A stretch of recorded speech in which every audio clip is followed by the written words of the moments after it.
Hello hello Rajesh గారు బాగున్నారా? గుర్తుపట్టలేదండి. అవునాను. గుర్తుపట్టలేదా? లేదు లేదు, చెప్పండి. అదే క్రిస్మస్కి 24th మాకు ఫోన్ చేశారు కదా. ఓకే, మన ఏం పేరబ్బా మర్చిపోయాను. పేరెట్ మర్చిపోతారండి. అదే కదా, టక్కన గుర్తురాట్లా. చిన్న చిన్న విషయాలు మర్చిపోతున్నా ఈజీగా. సరే పర్లేదులే, నాకైతే గుర్తొచ్చింది. 28th కాల్ చేస్తాం అనుకున్నాం, అది కాస్త లేట్ అయిపోయింది. సరేలే పర్వాలేదు. కానీ ఎక్కడున్నారు ఇప్పుడు? ప్రజెంట్ భోజనంలో ఉన్నా. భోజనం ఓకేలే.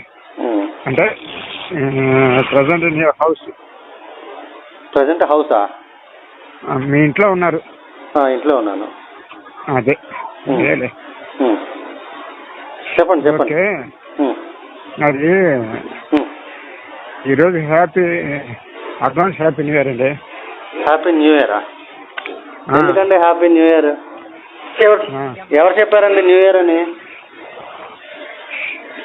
న్యూ ఇయర్ ఏ రకంగా న్యూ ఇయర్? న్యూ ఇయర్ అంటే సంవత్సరం మార్పు, కొత్త సంవత్సరం. అసలు కొత్త సంవత్సరం అంటే ప్రతిరోజులాగే ఇవాళ కూడా రోజు మారుతుంది, డేట్ మారుతుంది. ప్రత్యేకత ఏంటి? కొత్త సంవత్సరం అని చెప్పుకోవడానికి ప్రత్యేకత ఏంటి? పోప్ గ్రెగోరియన్ క్యాలెండర్ ప్రకారం డేట్ మారుతుంది అంతే. ఇప్పుడు మన కొత్త సంవత్సరం అంటే ఎట్లా? వాతావరణం మారాలి, ప్రకృతి మారాలి. ఉదాహరణకి సృష్టి మొదలైన మొదటి రోజు యుగాది, యుగం యొక్క ఆది, కృత యుగం యొక్క ఆది. ఆ యుగం యొక్క మొదటి రోజు కాబట్టి ఉగాది అని పిలుచుకుంటున్నాం మనం. ఆ రోజు కొత్త సంవత్సరం. సో దాన్ని కొత్త సంవత్సరం అని చెప్పొచ్చు. ఎందుకంటే ఆ రోజు వసంత ఋతువు మారుతుంది, చెట్లు చిగురిస్తాయి, వాతావరణం మారుతుంది, కోయిలలు కోస్తాయి. ప్రతి ఒక్కటి సృష్టిలో ప్రకృతి ప్రతి ఒక్కటి కూడా పరవశించి తెలుపుతుంది అనమాట, అది మారుతుంది అని. రేపేం తెలుపుతుందండి? యాక్చువల్గా మన ఏదో ఎప్పటి నుంచో మనం అంటించుకున్న విదేశీ సంస్కృతి, దానికోసం ఏ రోజు ముగ్గులేని వాళ్ళు కూడా హడావుడిగా గుమ్మాల ముందు ముగ్గులేసేసి హడావుడి చేసేస్తారు ఈరోజు. అంతేగాని అంతకు మించి వేరే ఏముంది చెప్పండి? మనం ప్రత్యేకత ఈ రోజు అని తెలుసుకోవడానికి ఏముంది? Okay okay, good, very good. నేను అదే అనుకున్నాను. మంచిది, బాగా చెప్పారు, మంచి మాట చెప్పారు. నేనే చెప్తున్నాను కదా, మేమే చెప్తున్నా. కానీ ఇప్పుడు అదే మీ మాదిరిగా ఉన్నారు కదా చాలా మంది. ఎవరండి మా మాదిరి అంటే? చెప్పింది పూర్తిగా మీరు చెప్పినప్పుడు నేను సైలెంట్ గానే ఉన్నాను కదండి. అంటే నన్ను అంటున్నారు కదా మా మాదిరి అని. నా మాదిరి అంటే ఏంటనేది క్లారిటీ అదే పూర్తిగా వినండి. చెప్పండి.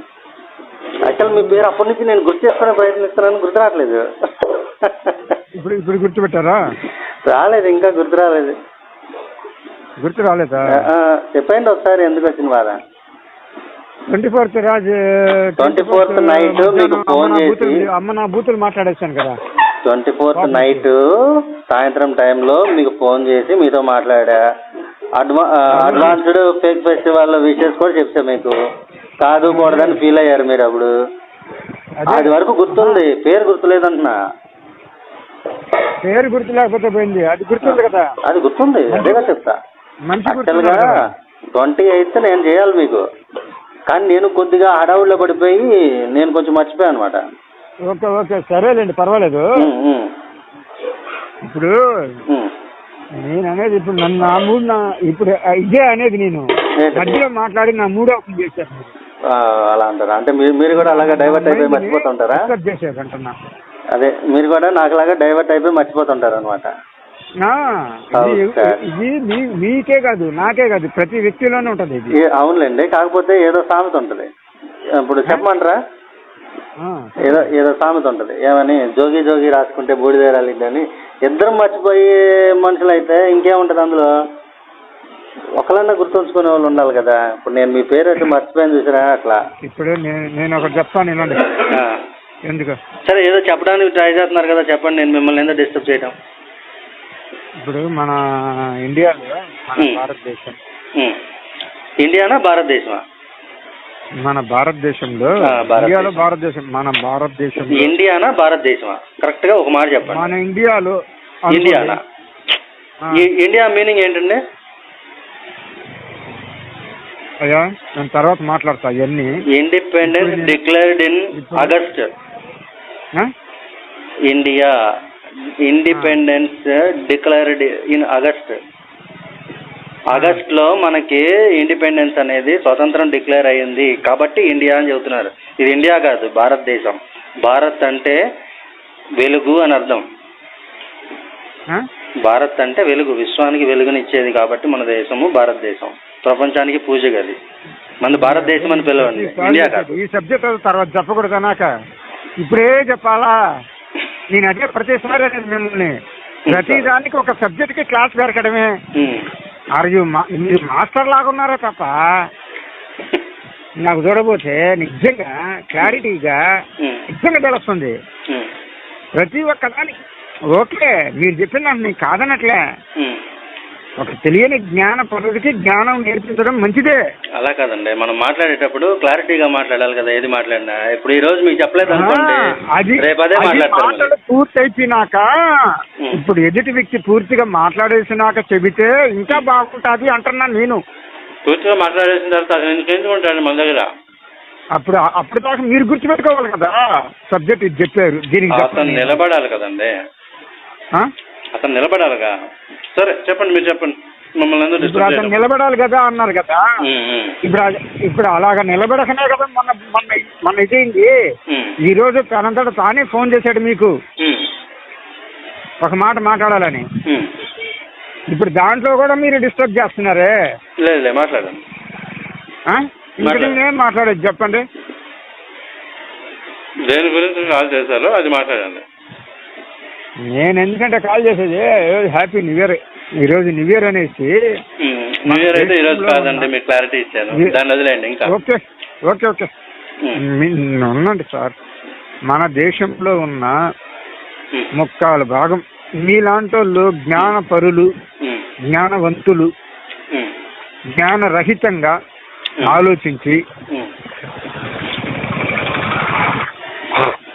మీరు ఫాలో అవుతారు సబ్జెక్ట్ని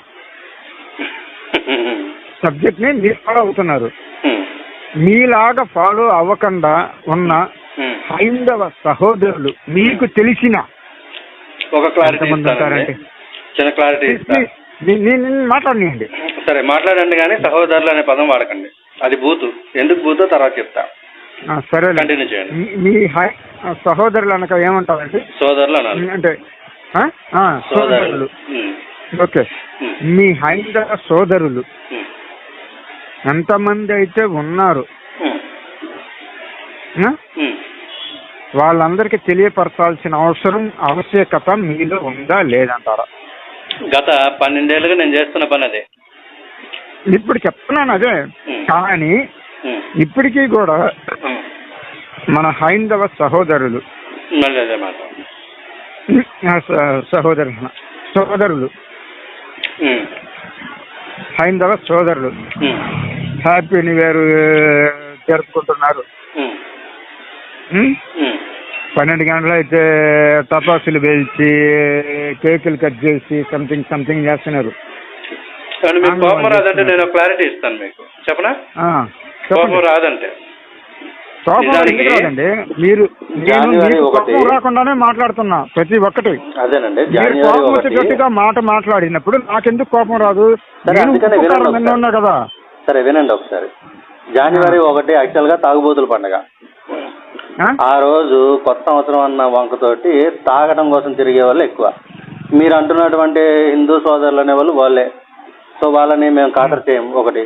అండ్ రెండో విషయం ఏంటంటే క్రైస్తవుల వరకు వచ్చేసరికి ఇది సుంటి పండగ. నిజానికి చెప్పాలంటే యేసు అంటే ఆ శిశువుకి ఆ శిశువుకి సున్నతి చేయవలసిన దినము 8వ దినము వచ్చినప్పుడు అని. అంటే 25వ తారీఖు నుంచి 8 రోజులు లెక్కేయండి, 1వ తారీఖు వస్తుంది. అంటే యేసుకి కటింగ్ రోజు ఈ రోజు, ఇది రేపు న్యూ ఇయర్ అని జరుపుకుంటున్నారు. సో క్రైస్తవులు అందరూ జరుపుకుంటున్నారు. ఇకపోతే ముస్లింలు కూడా ఎవరు కూడా ఇది జరుపుకోరు. ఎందుకంటే వాళ్ళకి తెలుసు, వాళ్ళకి ఎట్లా కేవలం చాంద్రమానం ప్రకారం మిలాదున్నబి, రంజాన్, ఈద్ వీటి వరకే జరుపుకుంటారు. వాళ్ళకి న్యూ ఇయర్తో సంబంధం లేదు. ఇంకా చెప్పాలంటే వ్యాపారాలు ఏవైతున్నాయో అది చేసుకుంటారు. ఇప్పుడు క్రైస్తవులు కూడా వ్యాపారాలు చేసుకుంటారు. హిందువులు మాత్రమే తాగి దొలుతూ ఉంటారు రేపు. అది తాగుబోతుల పండుగ. మీరు అంటున్న హిందువుల్లో ఎవరికి కూడా తెలియదు అది. రేపు కొత్త సంవత్సరం కాదు, తాగుబోతుల పండుగ. ఇది పోపు గ్రెగోరియన్ క్యాలెండర్ ప్రకారం రోజు మారుతున్నటువంటి కొత్త సంవత్సరం. క్యాలెండర్లో డేట్ మారుతుంది అంతే. అదే ఈ విషయాన్ని మీరు 12 సంవత్సరాలుగా అన్నారు ఇప్పుడు ఇందాక. మీరు మొన్న నాతో 14 సంవత్సరాలుగా అన్నారు. 14 సంవత్సరాలు మా పోరాటం. ఈ న్యూ ఇయర్ గురించి చెప్పడం అనేది 12 ఏళ్ళుగా. ఎందుకని 12 ఏళ్ళుగా అంటే 12 ఏళ్ళుగా అన్నారు. ఈ 12 ఏళ్ళు అంటున్నారే, వాళ్ళకి ఇంకా చాలా మంది ఉన్నారు కదా తెలియాల్సిన వాళ్ళు. మేము ఈ రోజు అంటూ చర్చికి వెళ్ళేది మీరే చెప్తారు, నేను చెప్పనవసరం లే. మీకు చెబుతుంది అదేగా, మీరే చెప్పేశారు. ఇంకా ఇది క్రైస్తవులకి యేసుకి కటింగ్ పండగ, అది సున్నతి పండగ. అవునండి, సున్నతి అదే సున్నతి పండగ. నేను అదేగా చెబుతా. అదే సున్నతి చేయడం అనేది. అది కూడా డిసెంబర్ 25th ఎలా జరుపుతారు? ఆ 8వ రోజు అంటే జనవరి 1 నుంచి రివర్స్ లో లెక్కేసుకుని 25 అని లెక్కేసుకుంటారు. కానీ రష్యా కంట్రీలోను ఈ సోవియట్ యూనియన్ కంట్రీస్ ఏవైతే ఉన్నాయో వాటిల్లో ఎగ్జాంపుల్ వెనిజులాలో జనవరి 17 జరుపుకుంటారు ఈ క్రిస్మస్. యాక్చువల్గా ఇప్పుడు దానికోసం ప్రిపరేషన్స్ ఆల్రెడీ జరుగుతున్నాయి. అంటే మీకు తెలియదేమో బహుశా, ఇటు రివర్స్ లో వేసుకుంటారు అనమాట వీళ్ళు.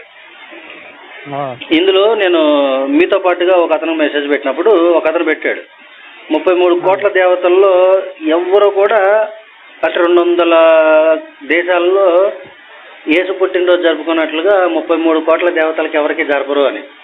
అసలు ఆ పుట్టినరోజు ఎక్కడుందో బైబిల్లో లేదు కదా. యేసు పుట్టినరోజు బైబిల్లో లేదు, ఉందా? యేసు పుట్టుకు కూడా అబద్ధం అని చెప్పి ఆల్రెడీ మేము ప్రూవ్ చేసాం. పాస్టర్ని కూర్చోబెట్టి లైవ్ లో డిబేట్. మీరు ఎంతకాడికి అక్కడికి వెళ్తున్నారు దేశం గురించి, మంచి చెడు గురించి మాట్లాడుతున్నారు. ఒకటి important, first of all subject అనే దగ్గర మీ దగ్గర మెయిన్ నేను చెప్తున్నాను 100% సబ్జెక్ట్ అనేది ఎంత ఉన్నా కూడా అది ఈ విధంగా చేస్తే దండకే అనేది నేను 100% ఈరోజు నేను చెప్పగలను. మీరు మంచి చెడు గురించి దేశం గురించి మాట్లాడుతున్నారు కదా, దాని గురించి మాట్లాడదామా బైబిల్ బేస్? ఎందుకంటారేమో ఇలాగా ప్రతి ఒక్కదాన్ని గ్రంథంలో నుంచి మీరు దాటేస్తున్నారు. నేను ఏదైనా టాపిక్ మాట్లాడాను అంటే త్రూ బైబిల్. నేను బైబిల్ దాటి బయటకు వెళ్ళానంటే తట్టుకోలేరు, కష్టం. ఇప్పుడు బైబిల్ బట్టి మంచి చెడులు దేశానికి బైబిల్ వల్ల లాభమా నష్టమా? ఇప్పుడు ఒక కుటుంబంలో వ్యక్తులు అతని వారే అతనికి శత్రువులు అవుదురు, వాక్యం ఉందా లేదా? తల్లికి విరోధంగా కొడుకు, కోడలకు విరోధంగా మామ, అత్తకి విరోధంగా కోడలు, ఒకరికి విరోధంగా ఒకరు తయారవుతారు, ఇద్దరికి విరోధంగా ముగ్గురు తయారవుతారు ఇంట్లో. సో ఇల్లు అలా నాశనం అవుతున్నప్పుడు, అలాంటి ఇల్లు ఉన్నటువంటి ఎక్కువ ఇల్లు ఉన్నటువంటి భారతదేశం మొత్తంలో ఇది ఏదైతే క్రైస్తవం అనేది పాకుతుందో దానివల్ల లాభమా నష్టమా? దానివల్ల లాభమా నష్టమా అని మీరు అన్నారు కదా, అలా అది బైబిల్లో ఉండేది. పాత నిబంధన వేరు, కొత్త నిబంధన వేరు. నేను ఇప్పుడు చెప్పినవన్నీ కొత్త నిబంధనలోనివే చెప్తున్నా. పాత నిబంధన వేరు, కొత్త నిబంధన వేరు. ఇప్పుడు ఈ మాటలు అన్నది యేసే కదండి. చెప్తున్నానండి, అవన్నీ మనిషి యొక్క పాపాలను కరిగేసేదానికే కదా ఆయన సిలువలో పడింది. నమ్ముతున్నారా మీరు అది? యేసు మీ పాపాల కోసం చచ్చిపోయాడు అని మీరు నమ్ముతున్నారా? ఓ పని చేయండి, మీరు నిజంగా కనుక నమ్మితే ఈ రోజు నుంచి మీరు తిండి తినకండి, మీ బదులు ఆయన తింటాడు, మీ కడుపు నిండుతుంది. మీరు స్నానం చేయకండి, మీ బదులు అతను స్నానం చేస్తాడు, మీరు శుభ్రపడతారు. ఓకేనా? ఏమీ చేయకండి, మీ బదులు అతను చేస్తాడు. ఎందుకంటే మీకోసం అతను చచ్చిపోయాడు కదా, అది నమ్ముతున్నారు కదా మీరు. ఇప్పుడు చూడండి ఎంత మూర్ఖత్వం, మతం నేర్పేటువంటి మూర్ఖత్వం. దానికి నేను వస్తున్నా. ఇప్పుడు అలాగనేసి భోగి పండుగ అంటారు. భోగి పండుగ రోజు ఆ రోజు నీళ్లు తాంచుకొని భోగి మంటలో నీళ్లు పోసుకుంటారు. అవునా? ఆ రోజు అసలు భోగి మంట ఎందుకు వేసుకోవాలా? భోగి తెచ్చే భోగభాగ్యములు అని పాట ఉంటది. ఆ పాట మొత్తంగా మీరు వింటే దాని భావం అర్థం చేసుకుంటే అందులోనే మీకు క్లారిటీ వచ్చేస్తుంది. సరే, మీకు నా దగ్గర నాకు బైబిల్ మీద ఆ రోజే చెప్పాను, మీకు అంత తెలియదండి. నేను బైబిల్ గురించి కాదండి, మీరు భోగి పండుగ గురించి మాట్లాడుతున్నారు. భోగి పండుగ గురించి బైబిల్లో ఉండదు కదా. నేను భోగి పండుగ గురించి మాట్లాడుతున్నాను. భోగి అనేది భోగభాగ్యాలు తెస్తాడు మనకి. ఈ భోగి మంటలు అనేవి మన ఇంటి ముందు వేసుకోవడం వెనకాల సైంటిఫికల్ రీజన్స్ ఉన్నాయి అండ్ రిచువల్ రీజన్స్ ఉన్నాయి. సో మెనీ రీజన్స్ ఉన్నాయి. సైంటిఫిక్ అనేది మీకు అసలు మన భారతదేశానికి చెందిందే కాదు కదా. సైంటిఫిక్ అనేది ఇతర దేశాలకు చెందిందే కదా. ఎవరు చెప్పారండి? మీరేనండి. సైన్స్ అనేది దేని దగ్గర నుంచి మొదలైంది చెప్పండి ఒకసారి. స్టార్టింగ్ ఎక్కడి నుంచి సైన్స్ అనేది? సైన్స్ అనేది ఎక్కడి నుంచి స్టార్ట్ అయింది? అవన్నీ మీరు జ్ఞానవంతులు, మీరే చెప్పాలి. మాకు మీరు కాదు, దీనికి సంబంధం లేదని చెబుతున్నారు. మీరు చెప్పాలి. అప్పుడు నేనెందుకు చెబుతాను? సైన్స్ అనేది ఎక్కడి నుంచి మొదలైంది? ఏ మూలం నుంచి మొదలైంది? ఏంటి? ఒక పరమాణువు, ఎలక్ట్రాన్, ప్రోటాన్, న్యూట్రాన్ అనేటువంటి 3 అణువులు ఏవైతే ఉన్నాయో ఆ అణువుల్లో నుంచి, పరమాణువులో ఉన్నటువంటి అణువుల దగ్గర నుంచి ఎక్స్ప్లెనేషన్ ఇస్తూ స్టార్ట్ అయింది సైన్స్. ఆ సైన్స్ అనేది ఎక్కడి నుంచి స్టార్ట్ అయింది? అణువు నుంచి స్టార్ట్ అయింది. మరి ఈ అణువు అనేది ఎక్కడి నుంచి మొదలైంది? పరమాత్మ నుంచి మొదలైంది. అణువున ఉన్నాడు పరమాత్మ అని. ఈ అణువు అనేది ఎక్కడి నుంచి మొదలైంది? ఈ పాఠం అనేది ఎక్కడి నుంచి మొదలవుతుంది? ఎప్పుడైతే పిహెచ్డి అంటే ఫిలాసఫీ అండ్ డాక్టరేట్, ఆ డాక్టరేట్ చేసే వాళ్ళు ఎవరైతే ఉన్నారో ఫిలాసఫీ, దీన్ని బట్టి వాళ్ళు చివరిలో నేర్చుకునేటువంటి అంశాన్ని మన ఋషులు మొదట నేర్పిస్తారు శిష్యులకి. గురు శిష్య సంబంధంలో మొదట నేర్పించేటువంటి అంశం పరమాణు యొక్క, అణువు యొక్క, పరమాణు యొక్క స్థితి. ఆ స్థితిని చూపించేది సైన్స్. ఆ సైన్స్ మొదలైందే మన దగ్గర. అది మన సంబంధమే లేదనేసి అంటే అది ఏ బేస్లో మాట్లాడారు మీరు నాకు చెప్పండి ఒకసారి. అసలు ఏదంటే ఇప్పుడు సైన్స్ అనేది ఇప్పుడు ఏదైనా సరే బయట వాళ్ళని పట్టుకొస్తారే కానీ మన బయట వాళ్ళని పట్టుకురావడం ఏంటంటే, మన ఇండియన్ స్టైల్స్ ఎవరైతే ఉన్నారో ఋషులు, వాళ్ళు గ్రేట్ సైంటిస్ట్. మొదట బ్యాటరీ కనుక్కున్నది అగస్త్యుడు. గ్రేట్ సైంటిస్ట్ మనకున్నారు, మన ఋషులు. మన దగ్గర నుంచి కాపీ కొట్టి మనం ఇక్కడ స్వతంత్ర సమరం కోసం పోట్లాడుతున్న సమయంలో విదేశాల్లో మేము ఈ కనిపెట్టామని చంకలు గుద్దుకున్న వాళ్ళు ఎవరు? ఎక్కడి నుంచి వచ్చింది? ఇంతకు ముందేమైంది ఆ ఇది అంతా కూడా? ఇప్పుడు భూమి గుండ్రంగా ఉందని చెప్పినటువంటి బ్రూనోని మన భారతదేశపు వ్యక్తే కదా మన చెన్నైలో ఉంటుంది. మీకు బ్రూనో అని తెలుసా? సైంటిస్టు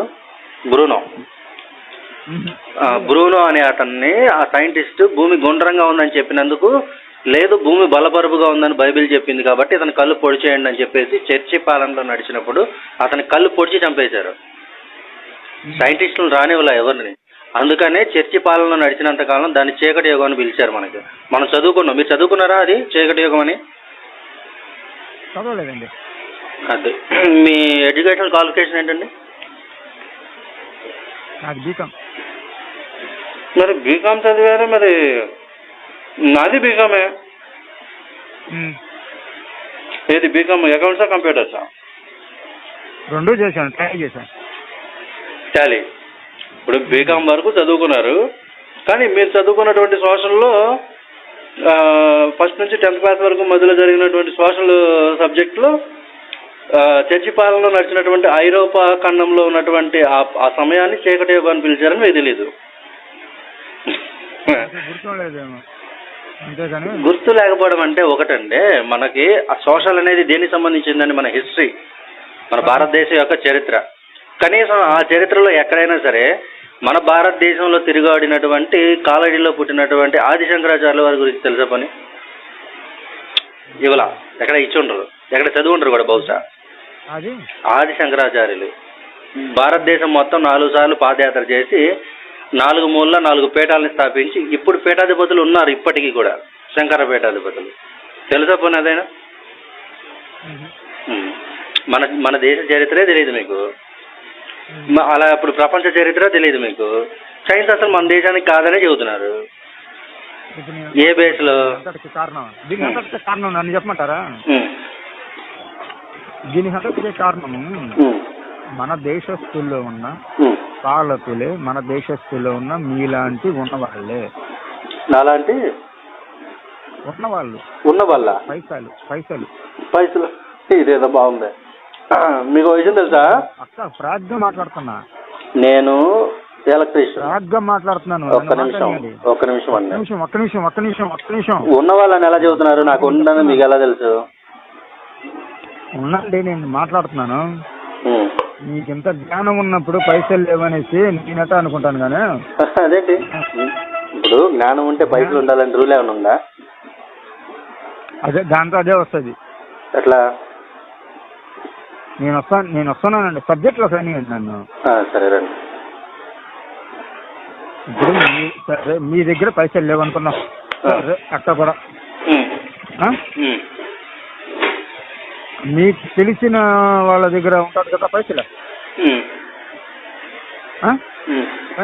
ఇప్పుడు ఫైనాన్షియల్స్గా ఎంతో మంది ఉన్నవాళ్ళు ఉంటారు. ఇప్పుడు ఎడ్యుకేషన్ పరంగా కటిక చీకట్లో ఉండే హైందవ సహోదరులు హైందవ సోదరులు అందరూ ఉంటారు. వాళ్ళ పిల్లలు చదువులు లేక సంధ్యలు లేక గమ్ముగా ఉండిపోతుంటారు. అటువంటి వాళ్ళని అందరినీ పట్టించుకోవడం అనేది ముఖ్యమా? ఇలాగా ముఖ్యమా మీకు చెప్పండి. నన్ను ప్రశ్నిస్తున్నారా? మీలాగా మిమ్మల్ని ప్రశ్నిస్తున్నాను. మీలాగా మీరు అన్నారు కదా ఎంత జ్ఞానం అనేసి, మీలాగా మీకు తెలిసిన జ్ఞానం అనేది వాళ్ళకి తెలియాల్సినంత ఆవశ్యకత ఉన్నదంటారా లేదంటారా? సరే ఒక మాట చెప్తాను మీకు. నేను ఇప్పుడు జాలర్లు అంటారు తెలుసా మీకు? పల్లెకారులు అంటారు. ఒక మాట, పల్లెకారులు అంటారు తెలుసా? జాలర్లు అంటారు. చేపలు పట్టేవాళ్ళు. వాళ్ళ కుటుంబంలో పుట్టాను నేను. ఒకటి. రెండో విషయం ఏంటంటే, ఇప్పుడు మా వాళ్ళల్లో చాలా మందికి ఈ గ్రంథాలు ఏంటి కానీ ఆ నాలెడ్జ్ ఏంటని కానీ ఏం తెలియదు. తెలియనటువంటి అమాయకులు ఎవరైతే ఉన్నారో ఆ అమాయకుల దగ్గరికి పాస్టర్లు వచ్చి మోసం చేసి మత మార్పిళ్ళు చేసి వాళ్ళ చర్చికి పిలుచుకెళ్ళి చర్చిలో కూర్చోబెట్టి వాళ్ళ బ్రెయిన్ వాష్ చేస్తూ వాళ్ళ సొమ్ము దశంభాగాల రూపంలో దోపిడీ చేస్తున్నారు. ఇప్పుడు వాళ్ళని నేను కంట్రోల్ చేయాలా అవుతా? నేను అదే కదా చెప్పేది మీకు. ఫస్ట్ ఆఫ్ ఆల్ ఇప్పుడు మీరు అడిగినటువంటి చదువు అనేది ఏదైతే ఉందో ఇక్కడ ఈ జ్ఞానం లేకపోయినప్పుడు మాట అనేసారు. మీరు పాస్టర్లు అనేసారు కదా, ఈ పాస్టర్లను పెట్టేయండి. పక్కన పెట్టేస్తే సబ్జెక్టే పక్కకి వెళ్ళిపోతుందండి. నన్ను కూడా చెప్పనండి, పక్కన పెట్టేయండి. వాళ్ళ యాజకత్వం వాళ్ళ పని వాళ్ళది. యాజకత్వం అనేది ఫేక్. అసలు అది మోసే సృష్టించినటువంటి ఒక ఫేక్. అది మీరు అన్ని ఒక్క మాట కూడా మాట్లాడి కదా ఉంటాను. ఇంకా నేను ఫోన్ పెట్టేదన్నా మాట్లాడమంటారా మీతో? మీరు మాట్లాడేది కొన్ని అబ్జెక్షన్ అనిపిస్తున్నప్పుడు అబ్జెక్షన్ చెప్పి తీరాలి. నాకు మీరు చెప్పేదానికి ప్రతి దానికి అబ్జెక్షన్ ఉంది, కానీ నేను ప్రతి దగ్గర మాట్లాడట్లేదు. ఎందుకు తెలిసిన? అదే అంటే చదువుకోండి అంటే ఇప్పుడు కలెక్టర్ మాట్లాడుతున్నప్పుడు కలెక్టర్ చెప్పే దాంట్లో మనకు సగం సబ్జెక్ట్ మనకి ఇంపతిగా ఉంటుంది. సగం సబ్జెక్ట్ తర్వాత ఇంకేదైనా సంథింగ్ చెప్పారంటే ఒరే ఇది మనకి వద్దనుకున్నా కూడా ఇది చేస్తామంటున్నారు, ఇది చెప్పేయాలి అనేసి అనుకుంటాం మనం. మీకు ఏదో చెప్పాలని తాపత్రయం ఉంది, అది ఏంటో క్లారిటీగా చెప్పండి. మీరు చెప్పనిస్తే కదా ముందు మాట్లాడండి. ముందు మిగతా అంతా మాట్లాడుతున్నారు. మరి అంటే మీరు నన్ను మాట్లాడినిస్తుంటే ఈ మాట్లాడి రాకుండా కరెక్ట్ మాటే వస్తుంది. సరే మాట్లాడండి. ముందు యాజకులే వెళ్ళారు పాయింట్లోకి, ఆ పాయింట్లోకి మీరే వెళ్ళారు ఇంపార్టెంట్ కాదు. మీరు ఎంత సేవ చేశారు,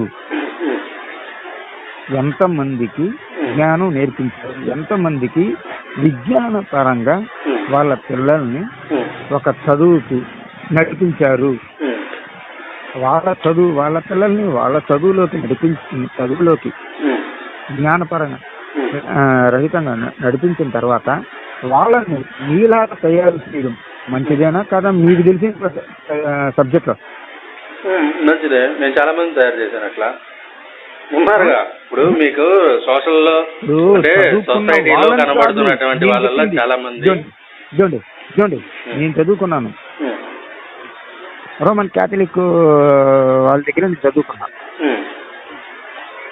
చెప్తాను, LKG to 10 ఆక్సియం అదే Roman Catholic, LKG to 10th గుడ్డల దగ్గర నుంచి అక్కడన్నీ ఫ్రీ.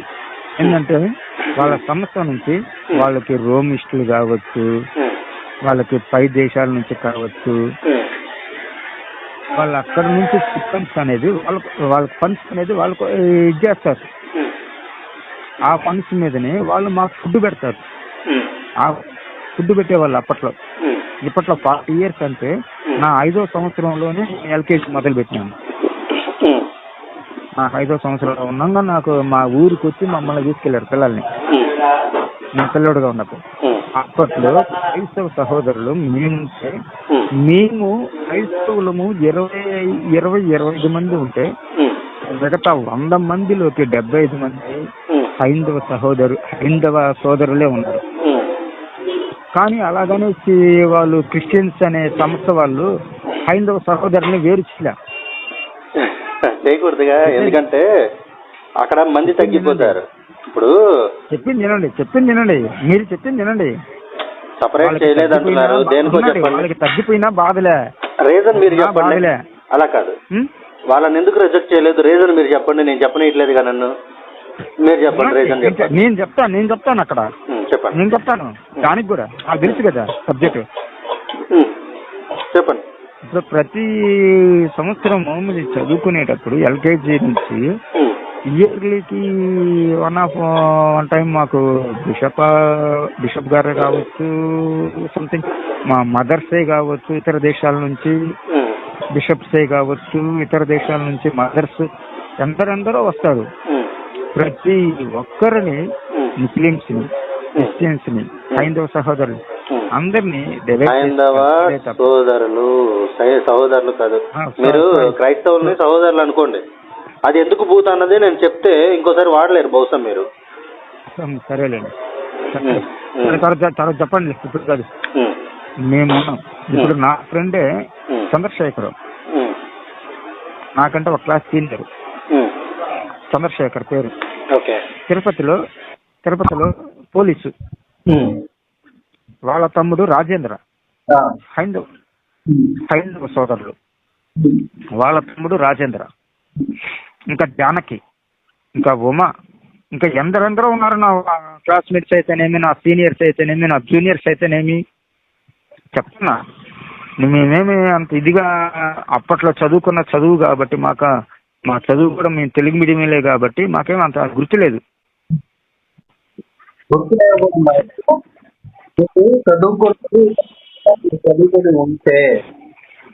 చెప్పండి, చెప్పింది వినండి పూర్తిగా.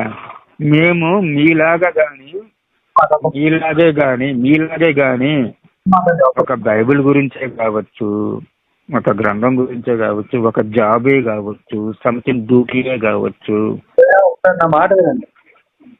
ఏదైనా చేస్తా ఉంటే ఆ చదువు అనేది ఇంకా ఒకంతకి 4 గింతలుగా పెరగతది జ్ఞానం. ఏది చేయకుండా మామూలు ఆషామాషి పనులు చేసుకుంటా ఉంటే ఉన్న చదువును కూడా మర్చిపోతాడు ఎవడైనా. ఒక్కసారి నా మాట పెట్టారు. చెప్పండి. చెప్పాలంటే కూడా చదువుకున్న తర్వాత పని చేసుకుంటూ కూడా నేను చదువుకున్న చదువు నేను గుర్తుంచుకోగలిగాను అంటే ఇక్కడ మీరు అర్థం చేసుకోవాల్సిన విషయం ఏంటంటే మీకెందుకు గుర్తు మీకంటే మీరేం చేశారు అసలు? నేను నా 10th క్లాస్ అప్పుడు నాకు ఫెయిల్ అయిపోతే మ్యాథ్స్ సబ్జెక్ట్లో నా తల్లి నాకు మ్యాథ్స్ సబ్జెక్ట్కి ఫీజు కట్టాలమ్మా, డబ్బులు ఇమ్మా, ఫీజు కట్టుకుంటాను అమ్మా, రేపు 20 రోజుల తర్వాత నేను ఎగ్జామ్కి వెళ్ళాలమ్మా అంటే సబ్జెక్ట్ ఫెయిల్ అయితే నా తల్లి అనేది నీకు ఒకసారి చదివిచ్చేసాను రా, ఇంకా నా వల్ల కాదు, చదువుకుంటే చదువుకో లేదంటే పనికెళ్ళు అనేసి అనింది నా తల్లి. కానీ నా తల్లి చెప్పింది తప్పు అనేసి నేను అనట్లే. నా తల్లి ప్రాయశ్చిత్తం పడింది వాస్తవం, నా మీద నమ్మకం పెట్టుకునింది వాస్తవం, కానీ ఆ నమ్మకాన్ని బొమ్ము చేసింది నేను వాస్తవం. అంత బాధతో నా తల్లి మాట్లాడితే నా తల్లి అలా చెప్పిందని నేను కట్లు అమ్ముకొని కట్టెలు కొట్టి వాటిని అమ్మి ఫీజు కట్టి ఎగ్జామ్స్ రాసి పాస్ అయిన ఆ తర్వాత మార్కెటింగ్ చేసుకుంటానే ఇంటర్ చదువుకున్నా, ఆ విధంగా మార్కెటింగ్ చేసుకుంటానే డిగ్రీ చదివా. ఇన్ని నేను మార్కెటింగ్ చేసుకుంటానే పని చేసుకుంటానే చదివినండి. మార్కెటింగ్ మార్నింగ్ టు మధ్యాహ్నం దాకా చేసుకుంటే మధ్యాహ్నం నుంచి కాలేజీకి లేదు నేను మా నెల్లూరులో. ఓకే, అలాగ చదువుకున్నవాడిని. ఇదంతా చెప్పి నాకేం చెప్పదలిచారు? నేను కూడా అంత కష్టపడి చదువుకున్నవాడిని. 10th దాకా మాత్రమే నేను ఫ్రీగా చదువుకోగలిగా. ఎందుకని 10th తర్వాత వదిలేశారు? ఆర్సీఎం వాళ్ళు 10th తర్వాత ఎందుకని వదిలేశారు? వాళ్ళకి ఆ సంస్థకి పిల్లలకి ఇక్కడ నుంచి ఇక్కడ దాకా అనేసి ఉండదు. ఆ పిల్లలకి 10th దాకా అనేది 10th తర్వాత ఒకసారి బాధ్యత అంటే ఉండదు. ఉండండి 10th తర్వాత అంటే ఉండదు. సంస్థలు మమ్మల్ని దూరంగా బొమ్మన్నారు. అవుట్ ఆఫ్ వాళ్ళ సంస్థలు, మా సంస్థలు ఉన్నాయి కదా, సంస్థలు ఎన్నో ఉన్నాయి. అక్కడికి వెళ్ళండి, అక్కడికి వెళ్ళి చదువుకోండి, అక్కడికి వెళ్ళండి, మేము లెటర్ ఇస్తాము అనేసి అంటే చెప్పవలసిన వాళ్ళం మేము. ఇప్పుడు క్రైస్తవ మతాన్ని సృష్టించింది ఆర్సీఎం వాళ్ళని తెలుసా మీకు? రోమన్ క్యాథలిక్స్ తెలుసా మీకు? ఆ క్రైస్తవ మతాన్ని సృష్టించిన వాళ్ళు కాదు. నిజానికి యేసు అనేవాడు పుట్టలేదు, అది బైబిల్ ప్రకారము. కానీ కాన్స్టాంటినోపుల్ అనేటువంటి ఒక రోమన్ చక్రవర్తి యేసు పుట్టాడు అని చెప్తున్నటువంటి దీని దగ్గర నుంచి 4వ శతాబ్దానికి లెక్కేసుకుంటే అప్పట్లో ఉన్నటువంటి కాన్స్టాంటినోపుల్ అనేటువంటి రోమన్ చక్రవర్తి ఈ రోమన్ క్యాథలిక్స్ మిషన్ అనేది స్థాపించి దీని వెనకాల ఉన్నటువంటి ఒక యేసు అని అంటే జీసస్ అనేటువంటి ఒక క్యారెక్టర్ని సృష్టించి యాక్చువల్గా పాత నిబంధనలో చెప్తున్నటువంటి మెస్సయ్య వస్తాడు అని చెప్తున్నది ఏదైతే ఉందో, మెస్సయ్య ఇంకా రాలేదు అని మెస్సయ్య కోసం వెయిట్ చేస్తున్నారు ఇంకా ఇజ్రాయిలీలు. ఎవరైతే ఇప్పుడు ఇజ్రాయిల్ ఏదైతే ఉందో, మీరు కనుక అక్కడికి వెళ్ళి ఇప్పుడు ఇక్కడ చెప్తున్నట్లుగా సువార్త చెప్తే ఉరికించి తంతారు. యేసు పుట్టాడు అని చెప్పుకున్నటువంటి లేదంటే యేసు గురించి చెప్తున్నటువంటి ఆ ఇజ్రాయిల్ ఏదైతే ఉందో అక్కడే నమ్మరు. అక్కడ క్రిస్టియానిటీ వాళ్ళే క్రిస్మస్ జరుపుకుంటున్నారు. క్రిస్మస్ ఇలా జరపాలని ఎలా ఉందండి? ఎక్కడ ఉంది బైబిల్లో? నాకు ఒకసారి నాకు రెఫరెన్స్ చేస్తారా? మళ్ళీ ఇజ్రాయెల్ అన్నారు, మళ్ళీ బైబిల్కి వస్తున్నారు ఎందుకని? అంటే మాట్లాడేటప్పుడు ఒక్క మాట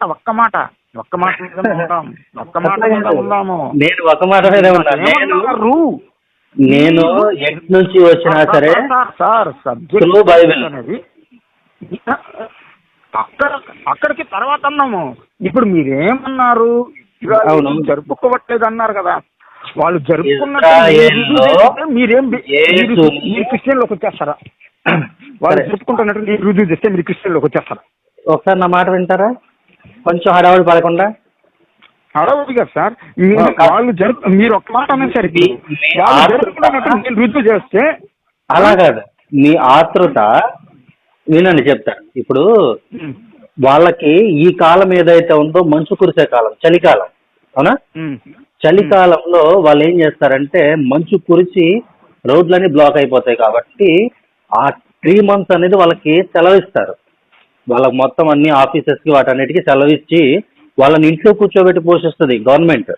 సో ఆ పర్పస్ లో వాళ్ళు ఇంట్లో ఉండి చేసుకునేటప్పుడు అలంకరణ పద్ధతిలో చేసుకునేదే తప్ప బైబిల్లో క్రిస్మస్ ట్రీ పెట్టాలని కానీ, లేదంటే స్టార్ పెట్టాలని కానీ, క్రిస్మస్ ట్రీ చుట్టూ లైటింగ్లు పెట్టాలని కానీ ఎక్కడైనా బైబిల్లో ఉందా? నాకేమైనా రిఫరెన్స్ ఇవ్వగలరా?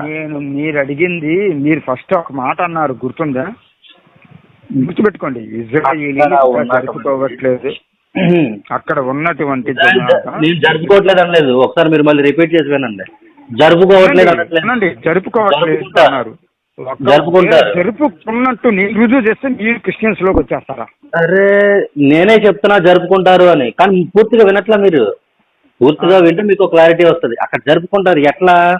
వాళ్ళు క్రిస్మస్ ట్రీ పెట్టి, దానికి స్టార్ పెట్టి, పైన చుట్టూ లైటింగ్లు పెట్టి, గిటార్లు, పియానోస్ వీటన్నిటిని తీసుకొని మ్యూజికల్ గా వినండి. మనం అక్కడ గురించి మాట్లాడుతున్నప్పుడు మీరు మళ్ళీ చలి కాచుకోవడానికి. అవును, భోగి మంట చలి కాచుకోవడానికి అవసరమా? అవును, ఇంట్లో కాల్చుకుంటారు. ప్రతిరోజు కాల్చుకోకూడదు, ఆ రోజే కాల్చాలా? 13 14 రైట్. ఎందుకని? మంచి ప్రశ్న అడిగారు, సమాధానం చెబుతా ఏంటరా. ఇక్కడ మీరు మాట్లాడిన దానికి ఒకదానికి అంటారు, మళ్ళీ ఇంకో దానికి అంటారు. నేను సమాధానం చెప్తా అంటున్నా, మీరే వినట్లేదు. అడిగినప్పుడు సమాధానం వినటానికి ట్రై చేయండి. గంట అయిపోయింది మీతో మాట్లాడి. ఇంకొక నేను అదే అనుకున్నాను, మామూలుగా ఒక హాఫ్ అన్ అవర్ 1 అవర్ చేస్తే చాలే అనేసి అనుకుంటా. సరే సార్ ఫోన్ చేద్దాము, ఫ్రీగా ఉంటారు ఈ టైంలోనే, అప్పుడు కూడా మనకి ఈ టైంలోనే కదా చేశారు.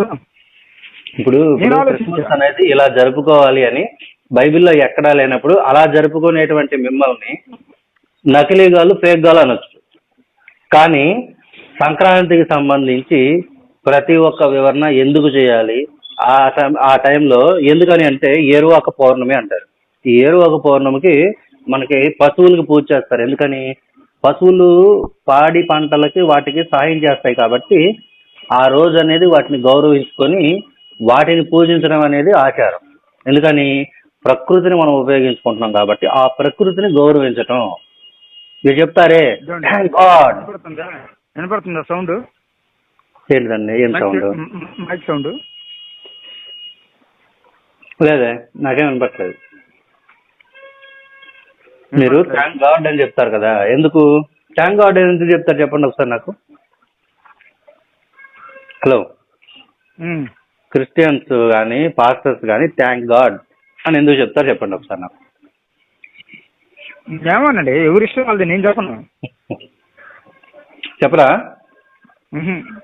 ఇప్పుడు మీరు రోడ్డు మీద వెళ్తా ఉన్నారనుకోండి, గమ్ముని జారి పడ్డారు, గమ్ముని ఎవరో వచ్చి లేపారు, అరే పడిపోయారని, వాళ్ళకి థ్యాంక్స్ చెప్తారా చెప్పరా? వాళ్ళకి చెప్పను. రైట్. అదే నీ చుట్టూ ప్రకృతికి నువ్వు ధన్యవాదాలు చెప్పినప్పుడు నా చదువుని ఎత్తి కుప్ప ఇయ్యాలి, వేసి కలబెట్టాలి నా చదువు. సూపర్. భోగి పండగ ఎందుకు చేస్తారంటే అందుకే, లేకపోతే చదువును కాలబెట్టనా. మంచి మాట, సూపర్. మీ క్వశ్చన్కి మీరే ఆన్సర్ చెప్పేసుకున్నారు. అది అర్థమైందా? మనకి ఏదైనా సరే ఇక్కడ ఇండియాలో అంటే మీ లెక్క ప్రకారం భారతదేశంలో చేసేటువంటి ప్రతి రిచువల్కి సర్టెన్ మీనింగ్ అనేది ఉంటుంది, సర్టెన్ రీజన్ అనేది ఉంటుంది. ఏది లేకుండా అయితే ఉండదు. ప్రతి దానికి కూడా సృష్టిలో ప్రతి చర్యకి ప్రతిచర్య అనేది ఉంటుంది, ప్రతి దానికి ఒక మీనింగ్ అనేది ఉంటుంది, ప్రతి దానికి ఒక కారణం అనేది ఉంటుంది, దానికి నేపథ్యం ఉంటుంది. ఏది లేకుండా అయితే ఏది ఉండదు. కారణం లేకుండా ఎవడన్నా ఏదైనా ఇప్పుడు మీరున్నారు, కారణం లేకుండా నవ్వారు అనుకోండి పిచ్చోడు అంటారు మిమ్మల్ని. అదే ఏదైనా కారణంతో నవ్వారు అనుకోండి, దీని గురించి నవ్వాడు అంటారు. అలా రీజన్ ఉంటుంది. అలాగే మీరు ఎట్లా అయితే రోడ్డు మీద మీరు పడ్డప్పుడు మీకు లేపినటువంటి వ్యక్తికి థ్యాంక్స్ చెప్పారో, మనకి పంట పండడానికి సాయం చేసినటువంటి పశువులకి వాటికి పూజ చేసి వాటికి ధన్యవాదాలు తెలుపుకోవటమే పండగ పరమార్థం. అది సరే. ఒక రోజు అది 3 రోజుల 3 రోజులు, అదే 2 రోజులు 3 రోజులు లెక్కేసుకోండి. భోగి రోజు ఎందుకు మనం మంట వేస్తున్నాము? యాక్చువల్గా చలి అనేది విపరీతంగా ఉండేటువంటి సమయం. ఆ విపరీతంగా ఉండే సమయానికి మనము ఉదయాన్నే లేచి ఆ మంట వేసుకోవడం అనేది మన బాడీలో ఉన్నటువంటి ఆర్గాన్స్ ఏవైతే ఉన్నాయో మన చర్మం ద్వారా వాటన్నిటిని యాక్టివేట్ చేయడం కోసం. అండ్ రెండో విషయం, ఆ భోగి మంటలు ఏవైతే ఉన్నాయో మీరు చెప్పే విధానంలో భోగి ఈ రోజు చేస్తారు, రేపేం చేస్తారు? పెద్దవాళ్ళకి చచ్చిపోయినకి గుడ్లు పెట్టుకుంటారు. మధ్యలో సంక్రాంతి మర్చిపోయారు. ఉండండి. రెండో రోజు, మూడో రోజు మీరు చెప్పినట్టు పశువులు కన్నారే నోరు లేని జీవులు, ఇందాక ఫస్ట్ చెప్పేశారు. అది ముందు చెప్పాల్సింది ముందు చెప్పలే, వెనక చెప్పాల్సింది వెనక చెప్పలే. మూడో రోజు జరుపుకునేది ముందుగా చెప్పారు. నేను ఒకదాని గురించి మాట్లాడుతున్నప్పుడు ఆ ఒకదాని గురించే మాట్లాడతా. అది ముందు కావచ్చు, వెనక కావచ్చు. ఆ ఒకదాని మీరు మొన్న అడిగింది కూడా నన్ను లేదు. ఎందుకంటే ఉండాలి కదా, ముందు జరగాల్సిన దాని గురించి ఆలోచించాలి కదా, ముందు ఉండే దాని గురించి ఆలోచించాలి కదా. మీరు ఎక్కడికో వెళ్తున్నారు, మీరు ఏందో చేస్తున్నారు. అసలు అపనమ్మకాలు పెట్టుకొని అసలు ఇంత కేర్లెస్ గా ఉండి కూడా ఎందుకు చర్చిలకి వెళ్తున్నారు మీరు అనేసి అడిగారు నన్ను. మీరు ఇంత కేర్లెస్ గా ఎందుకుంటారు? డే బై డే 1 by 1 అనేది మీకు తెలీదా? 1 by 1 అంటే ముందు భోగి రోజు, ఇంకా రెండో రోజు కనుమ రోజు, కనుమ మూడో రోజు కనుమ అంటారు. రెండో రోజు పెద్దోళ్ళకి గుడ్లు పెట్టిన రోజు. చాలు. మొదటి రోజు నేను మా అమ్మ మొదటి రోజు భోగి రోజున పసిపిల్లలకి భోగి పళ్ళు పోస్తారు, భోగి మంటలు వేస్తారు, భోగి నీళ్ళతో స్నానాలు చేస్తారు. రెండో రోజు సంక్రాంతి, ఆ రోజు కొత్త అల్లుళ్ళకి బట్టలు పెడతారు. మూడో రోజు కనుమ, ఆ రోజు పెద్దలకి బట్టలు పెడతారు. ఇది బహుశా మీరు కన్ఫ్యూజ్ అయినట్టున్నారు, ఒకసారి కనుక్కోండి. ముందు రోజు భోగి చేస్తారు. అసలు అది ఎందుకు చెయ్యాలి అంటా నేను. ఇప్పుడేగా చెప్పాను, అంటే అర్థం కాలే మీకు? మళ్ళీ చెప్పనా? రోజు చేసుకుంటాం, అలాగే రోజు తాళి కాసుకోండి, తప్పే ఉంది. ఆ రోజే ఫస్ట్ రోజు ఎందుకు చేసుకోవాలి అని నేననేది. అరే ఇది చెయ్యొద్దు, ఇది చేస్తే మిమ్మల్ని వేసేస్తాను, మీ పంట పొలాలు నాశనం చేస్తాను, మిమ్మల్ని ఏడింతలు శిక్షిస్తాను, మీ పిల్లలు బండలకేసి బాధవాడు ధన్యుడు, మీ భార్యలని వేరే వాళ్ళతో పండబెడతాను, ఇలా బెదిరించే దేవుడు మా దగ్గర లేడు. కాబట్టి చెయ్యొద్దని ఎక్కడా చెప్పరు. అయ్యా నువ్వు చెప్పిన సబ్జెక్ట్ కే మాట్లాడిన సబ్జెక్ట్ నువ్వు మాట్లాడు.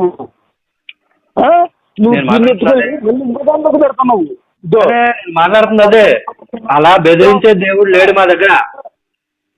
రాజేష్ గారు ఒక మాట చెప్తున్నాను, నన్ను మొక్కకపోతే మీ పంట పొలం నాశనం చేస్తా, మిమ్మల్ని ఏడింతలు శిక్షిస్తా, మిమ్మల్ని బూజుతో కొడతా, మిమ్మల్ని నాశనం చేస్తా, మిమ్మల్ని తరతరాలు శిక్షిస్తా, మీ పిల్లల మాంసం మీతో తినిపిస్తా, మీ పిల్లల బండకేసి బాధవాడు ధన్యుడు.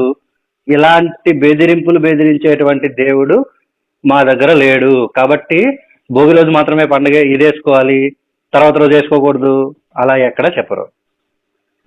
అదే ఎందుకు వేసుకోకూడదు? వేసుకోవచ్చు కదా, మీరైనా వేసుకోవచ్చు అనే చెప్తాను నేను. కాకపోతే ఏంటంటే భోగి రోజు విశేషత ఏంటంటే, ఈ రోజు కూడా చలే కదా.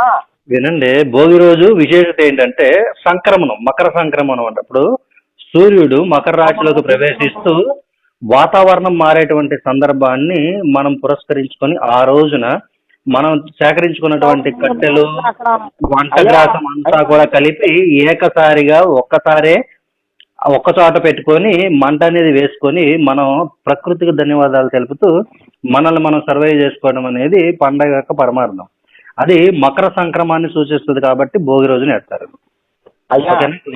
వాతావరణం అక్కడ నువ్వు ఉగాది అన్నావే ఇందాక, అది మకర సంక్రమం అని చెప్తున్నా మీకు. మకర సంక్రమణం రాశి సూర్యుడు 12 రాశులు 12 నెలలు 12 నెలలలో మకర రాశిలోకి ప్రవేశించేటువంటి సమయం ఆ రోజు. మీరు ఎన్ని సంవత్సరాలు చేసినా కూడా నాకు నిజంగా ఇప్పుడు అనిపిస్తుంది.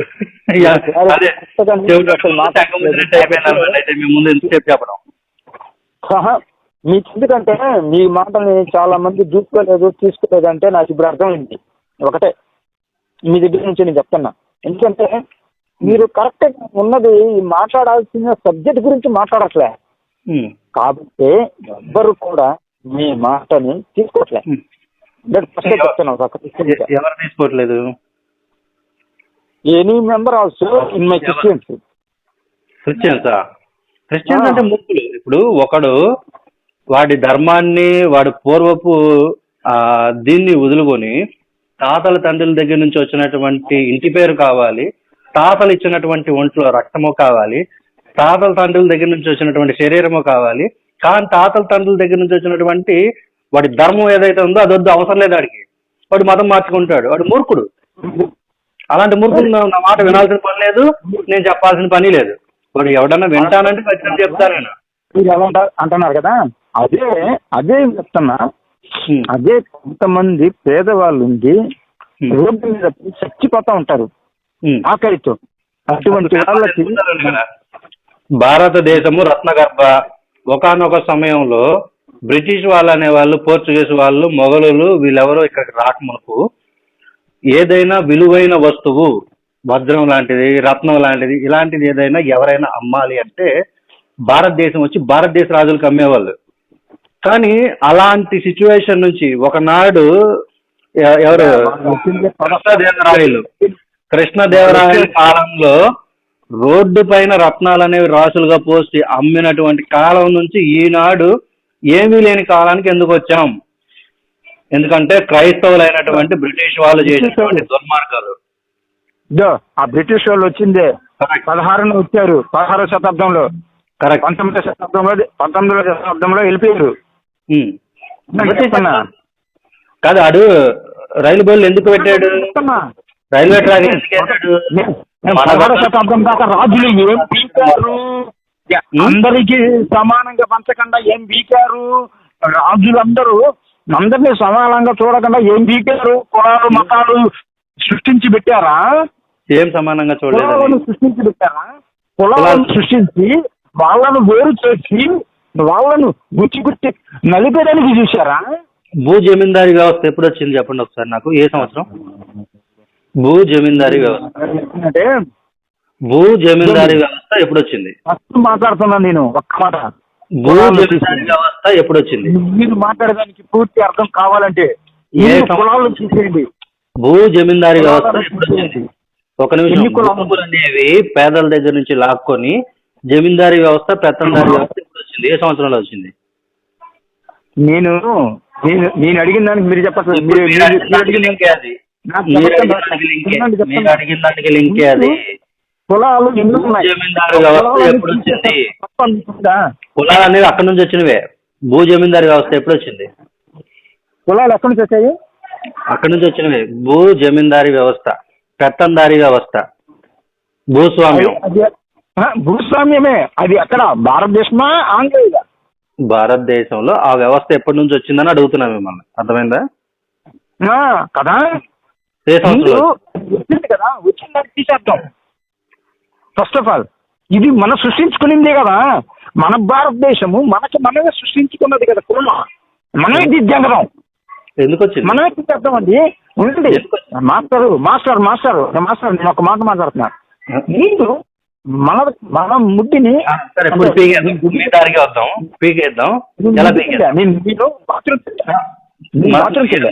ప్రకారము పీకేద్దాం. ఎలా పీకేద్దాం చెప్పండి ఒకసారి. చెప్తున్నానండి. మీలాంటి జ్ఞానవంతులు, మీలాంటి ఉన్న వాళ్ళు ఉన్నారు కదా. అలాంటి వాళ్ళు అంటే నేను చెప్పాను, నేను నమ్మకదా, నేను లేను అని. పీకేద్దాం అంటున్నారు. ఎలా పీకేద్దాం? మిగతావన్నీ వద్దు మనకి. ఇప్పుడు కుల వ్యవస్థ పీకేద్దాం. కులం మాత్రమే నిలుపుదాం. మానవుడు అనేది ఎలా పీకేద్దాం? ఇప్పుడు కుల వ్యవస్థ, మాకు కులం వద్దు అనుకొని మతం మారుతున్నారు. మతం మారినప్పుడు అంటే క్రైస్తవంలోకి మారుతున్నారు. క్రైస్తవంలో కులాలు ఏమి లేవు, కానీ 30 డినామినేషన్స్ ఉన్నాయి. 30,000 డినామినేషన్స్ ఉన్నాయి. ఆర్సిఎం అని, అదే క్యాథలిక్స్ అని, ప్రొటెస్టెంట్లు అని, లూథరన్స్ అని, ఇలా 30,000 డినామినేషన్స్ ఉన్నాయి. ఈ 30,000 డినామినేషన్స్ వీళ్ళు ఒకరి చర్చికి ఇంకొకరి చర్చికి వెళ్ళిపోరు. సరే మీరు చెప్పిన 30,000 డినామినేషన్స్ నాకు వాట్సాప్ లో పెట్టండి. సరే. ఇప్పుడు మీరు ఆర్సిఎంస్ కదా? మీరు ఆర్సిఎంసేనా? నేను అన్నీ ఒకటే, నాకు ఏదైనా ఒకటే నాకు. అవునా? మీరు మరే మాత్రం నమ్ముతారా? మరియ మాతను నమ్ముతారా? మరియని ఆ, మదర్ మేరీని మీరు పూజిస్తారా? I'm asking straight question. పూజిస్తాను, పూజిస్తారు కదా. పూజిస్తాను, ప్రార్థిస్తాను. ప్రొటెస్టెంట్లు అనేవాళ్ళు ఎవరైతే ఉన్నారో వాళ్ళు చేయరు. వాళ్ళు చేయకపోతే నాకెందుకండి? అరే మీ దాంట్లోది మీరు సరి చేసుకోకుండా ఇక్కడికి వచ్చి మీరు కులాలు ఏదో సరి చేస్తానని అంటే ఎలా? ఇప్పుడు మతం మారుతున్నారు. వినండి వినండి, కాపోడు మతం మారుతున్నాడు, వాడు కాపు చర్చికి పోతున్నాడు. ఒక కమ్మోడు మతం మారుతున్నాడు, కమ్మ చర్చికి పోతున్నాడు. ఒక మాలోడు మతం మారుతున్నాడు, మాల చర్చికే పోతున్నాడు. వీళ్ళు ఎక్కడ కూడా ఆ ముట్టి నేను గడుక్కున్నానా శుద్ధిగా? నేను శుద్ధిగా ఉన్నానా లేదా? కడుక్కుని రావాలి కదా ముందు. మీ వైపు ఉన్నటువంటి 30,000 డినామినేషన్స్ ఉన్న వాటిల్లో ఒకళ్ళ చర్చికి ఇంకొకరు పోరు. రేపు నన్ను చూసి తాను నడవచ్చు. మీరు కాదు, మీరు దేవుడు ఒక్కడనే కొలవాలి అంటారు, కానీ మీరు మరే మాత్రం కూడా పూజిస్తారు. మరి అంటే చూస్తే కదా. మీరు అంటే మీలో మీకే క్లారిటీ లేదు. అప్పుడు మీరేం చేయాలి? ముందు మీరు కనుక్కొని మా దగ్గరికి రావాలి. అవునా? మీ దగ్గరికి ఎందుకు వస్తాను అసలు? వాళ్ళు నేను దేనికోసం రావాలి మీ దగ్గరికి? ఆ కులాలు తీర్చేయాలంటే ఎట్లా? ఇప్పుడు మతం మారిన వాళ్ళు కూడా కులం వదులుకోవట్లేదుగా. ఇప్పుడు మాలోళ్ళు మాదిగోళ్ళు ఎవరైతే ఉన్నారో మతం మారుతున్నారు, కానీ దాని మీద నుంచి వచ్చేటువంటి క్యాస్ట్ రిజర్వేషన్స్ ఏమైతే కావాలి. నేను ఈ రోజు మాట్లాడుతున్నాను, రిజర్వేషన్ల కోసం వదులుకోరు. నేను కాదు మొట్టమొదట మీ దగ్గరికి రాలేదు, నెవర్. అయినా నేను అసలు రాలేదు మీ దగ్గరికి, మీరే నా యొద్దకు వచ్చారు. మీరు నా యొద్దకు సోషల్ మీడియా వద్దకు వచ్చారు కదా. రావాల్సి వచ్చింది మీతో. మీరు సోషల్ మీడియా వద్దకు వచ్చారు అంటే ఏంటి అర్థం? ఎందుకంటే మీరు వద్దకే వచ్చారు ఫస్ట్. సోషల్ మీ నెంబర్ ఎలా దొరికింది మరి? ఏమో మీకు తెలియదు, అది ఎవరిచ్చారు? నేను ఇచ్చినప్పటికీ కనెక్ట్ చేశా మీకు. మీరు మాట్లాడుకునే సత్తా లేకపోయా. ఎత్తడమే ఫోన్ మాట్లాడడమే బైబిల్ వాక్యాలు మొదలెట్టారు. అలాంటి నెంబర్ చూపించంటే ఆ రోజు నేను ఉచిత పారనుకుంటా, ఎందుకంటారేమో ఉచిత పారనుకుంటా ఎందుకంటారేమో ఇప్పుడు ప్రజెంట్ టైంలో ఎందుకంటే బైబిల్ రెఫరెన్స్ తో చెప్పనా? నేను ఫోన్ చేసినప్పుడు ఉన్నాడు సార్ ఒక్క మాట. ఎందుకో మీకు బైబిల్ రిఫరెన్స్ చెప్పనా? బైబిల్ రిఫరెన్స్ కాదు సార్, నేను ఒక్క మాట మాట్లాడుతున్నాను వినండి. ఉన్నాడు సార్ జస్ట్ 5 minutes. దేవతలను పూజితము రమ్మని నీ కౌగిటి భార్య గాని నీ ప్రాణ స్నేహితుడే గాని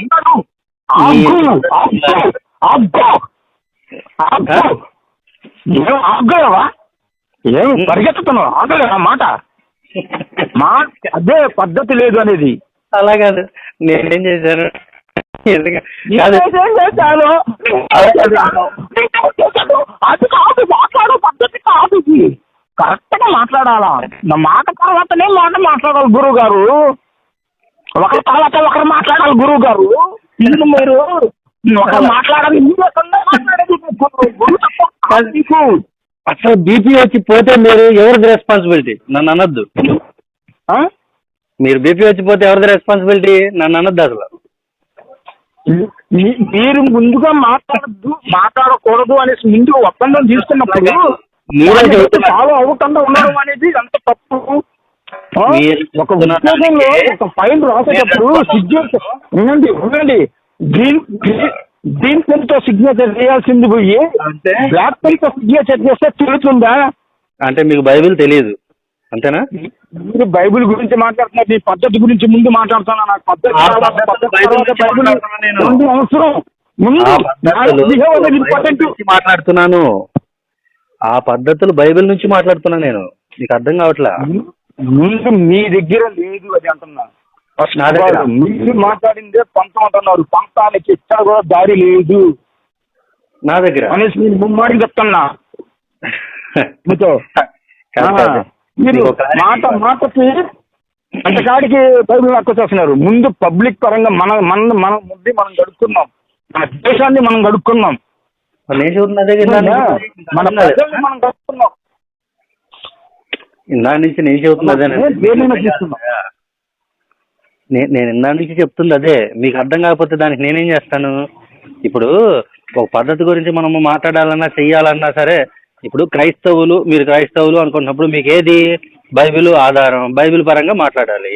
ఆ బైబిల్ పరంగా మాట్లాడితే అవతల వాళ్ళని మీరు సహించుకోలేనప్పుడు, అవతల వారిని మీరు యాక్సెప్ట్ చేయలేనప్పుడు, అవతల వారు ఏదైతే చెప్తున్నారో బైబిల్ గురించి కూడా సరే సార్, ఒక మాట సార్, బైబిల్ గురించి ఎందుకు మాట్లాడాలి సార్? ఫస్ట్ మనం మాట్లాడుకుందాము. ఒక ఇద్దరు సభ్యులు కాదు అసలు మీరు క్రైస్తవులు ఇప్పుడు ఒక నన్ను కూడా రానియండి.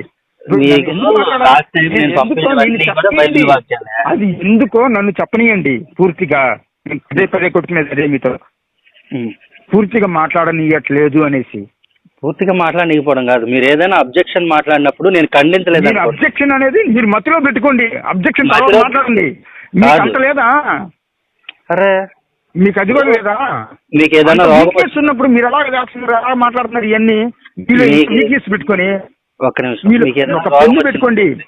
ఉండండి సార్ రాజేష్ సార్, మీకు ఏదైనా రోగం వస్తే రోగం వచ్చినప్పుడు వేసుకుంటారా? తర్వాత ఎప్పుడో వేసుకుందాంలే టాబ్లెట్ అనుకుని వదిలేస్తారా?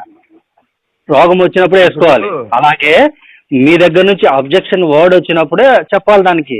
అది మీరు మర్చిపోతే మీ ప్రాబ్లం, అది నాది కాదు. అబ్జెక్షన్ వర్డ్ అబ్జెక్షన్ ఉండండి, అబ్జెక్షన్ వర్డ్ కదా, దానికి నేను ఒక మాట చెప్తా.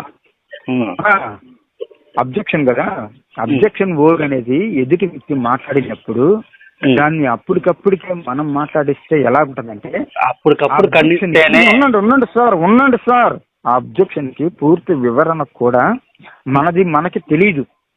అదే ఆ అబ్జెక్షన్ కూడా చెప్పనీయండి, మీరు చెప్పేది ఎలా చెప్పనీయండి. మీరు చెప్పేది ఎలా ఉంది? ఒక ఇల్లు ఏదో ఒక పక్కన చిన్న నిప్పురవ పడి తగలబడ్డానికి మొదలైంది. అరే పూర్తిగా తగలబడియండి, మొత్తం తగలబడిపోయాక అప్పుడు ఆర్పుకుందాం అనేసి అంటే ఎంత హాస్యాస్పదంగా ఉంటుందో. ఇప్పుడు మీరు మాట్లాడే మాట కూడా అంతే హాస్యాస్పదంగా ఉంది నాకు. ఎందుకంటే ఎప్పుడు నిప్పులోకి పెట్టారు కాదు, ఎప్పుడు తగలబడుతుంటే అప్పుడు దేవుడు, ఆ మంటే నా దేవుడు, ఆ నిప్పే నా యెహోవా తండ్రి. ఏమంటా నా మోషేకి మార్గాన్ని చూపించి మాట్లాడింది. మీకు విషయం చెప్పనా? మోషే ఎక్కడ పుట్టి ఎక్కడ పెరిగాడు? ఒక మాట చెప్పండి. మోషే ఎక్కడ పుట్టి ఎక్కడ పెరిగాడు? ఒక రాజప్రాసాదంలో పెరిగాడు. అతనికి బయట గొర్రెలు ఎలా కాయాలి, గొడ్లు ఎలా కాయాలన్నది తెలియనప్పుడు అతను అట్లా వెళ్తున్నప్పుడు ఏ పిడుగో పడి అంటుకున్నటువంటి మొక్కను చూసి ఆ టైంలోనే దొరికిన పళ్ళు, పిచ్చి పళ్ళు ఏవో తినేసి దేవుడు వచ్చి మాట్లాడాడు పిచ్చి వాగుల్లో ఉండి అతను చేసినటువంటి పిచ్చి పనుల చేత మీరందరూ బాగా రియాక్ట్ అయిపోయి, బాగా ఎఫెక్ట్ అయిపోయి, అంటే ఇప్పుడు లోకంలో ఇప్పుడు ఉదాహరణకి మనం ఒక పిచ్చి ఆసుపత్రి చూసుకుందామండి, అందులో ఒక పిచ్చోడు ఉంటాడు. మీరు ఇప్పుడు నార్మల్ గా వెళ్తారు. అందుకని ప్రపంచాన్ని మించిన దేశంగా, ప్రపంచాన్ని ఏలేంత దేశంగా ఇజ్రాయెల్ దేశం తయారైంది. మోషే తయారు చేసింది. భయంతో వణికి చాటమా?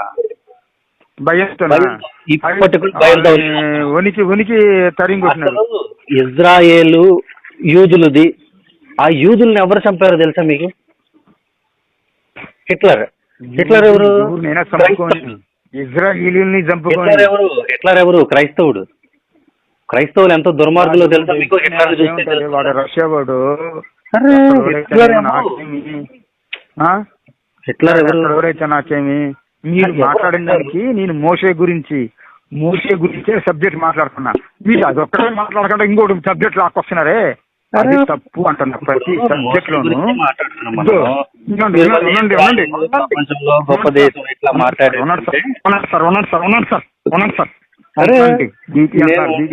మీరు ఎందుకు సార్ ఉండండి సార్ ప్లీజ్ సార్, ఉండండి సార్ దయచేసి ఆగండి సార్, ఉండండి సార్. ఏం సార్ మరి ఇదేంటి సార్ ఇది? అంటే ఎదురు వ్యక్తికి బీపీ తెప్పించేస్తే you are a creator, creativity this not a minus. ఇంకా చదువుకున్న కొంచెం అంత ఇబ్బంది పెట్టాలి. సరే మీరే మాట్లాడండి. ఎందుకంటే నేను ఆగండి సార్ నిదానించారు సార్. నిదానం లేనప్పుడు దేనికి కూడా మీరు ముందుకెళ్ళలేరు, మీ మాట కూడా చెల్లుబాటు. టెన్షన్ పడుతుంది మీరైతే, నేను కూల్ గానే మాట్లాడుతున్నాను. నన్ను ఆగమంటారు. నేను మోషే గురించే మాట్లాడింది. మోషే గురించి మాట్లాడుతున్నప్పుడు మోషేని ఒక్కరిని మోషే గురించే మాట్లాడాలి. ఉండండి. ఇజ్రాయిల్ అనేసి ఎందుకున్నాను?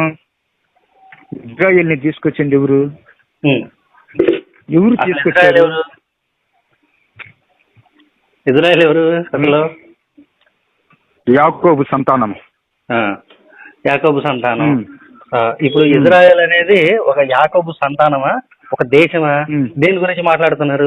ఇప్పుడు మనం దేని గురించి మాట్లాడాలి? మోషే గురించి మాట్లాడాలంటే దేని గురించి మాట్లాడాలి? దేశం గురించి మాట్లాడాలా? యాకోబు సంతతి అయినటువంటి ఇజ్రాయెల్ గురించి మాట్లాడాలా? దేని గురించి మాట్లాడాలి? ఎక్కడికి వెళ్ళారు? నేను మాట్లాడేది ఏంటి? మీకు మాట్లాడింది అదే అన్నారనేసి, మోషేని అలా అన్నారనేసి, అందుకనేసేనేమో ఆ ఇజ్రాయేల్ కంట్రీ అంత పికప్ లో ఉండేది. పికప్ లో లేదు, భయంగా బతుకుతుంది అంటున్నా. భయంగా బతుకుతుందా? అందుకనేసి ఎప్పటికీ కూడా భయంలోనే బతుకుతుంది ఇజ్రాయెల్ కాదంటారా? అందుకనేసే నేను మొన్న ఒకటి చెప్తాను ఒక మాట. ఒక హైందవ సోదరుడు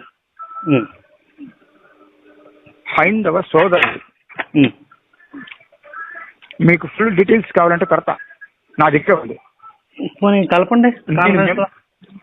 ఉండండి చెప్తున్నాను. ఎవడో కాన్ఫిడెన్స్ కాదండి, ఎవడో హైందవ సోదరుడు.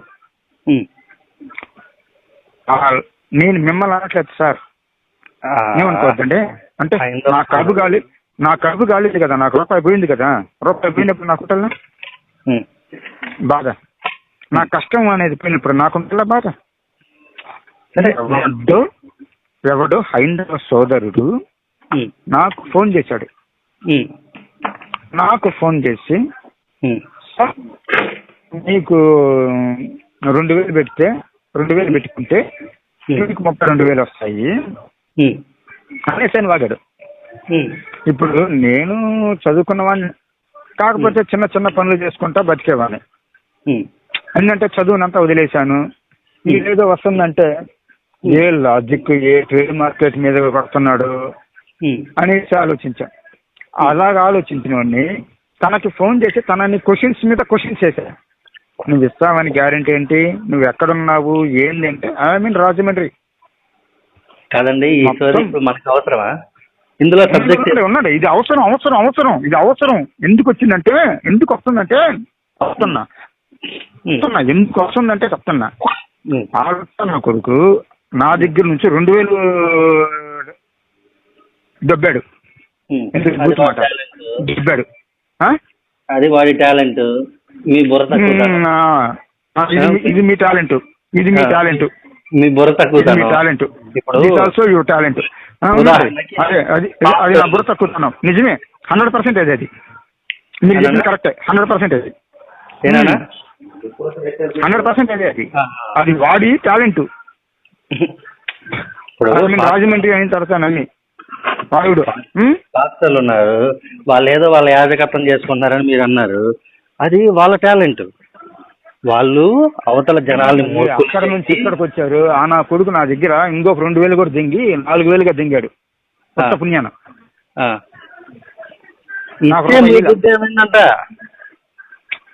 అదే చెప్పేది ఇక్కడ హైందవ సోదరులు బతకలేక. ఇంకో మాట నేను కూడా చెప్పనా, ఒక హిందూనే, అది కూడా నాతో పాటు ఉండి నా వెనకాల తిరిగి నాకే వెన్నుపోటు పొడిచి నా దగ్గరే డబ్బులు దొబ్బి నా మీద కేసేసినటువంటి దొగలుబాజీ నా కొడుకు ఒక హిందూనే.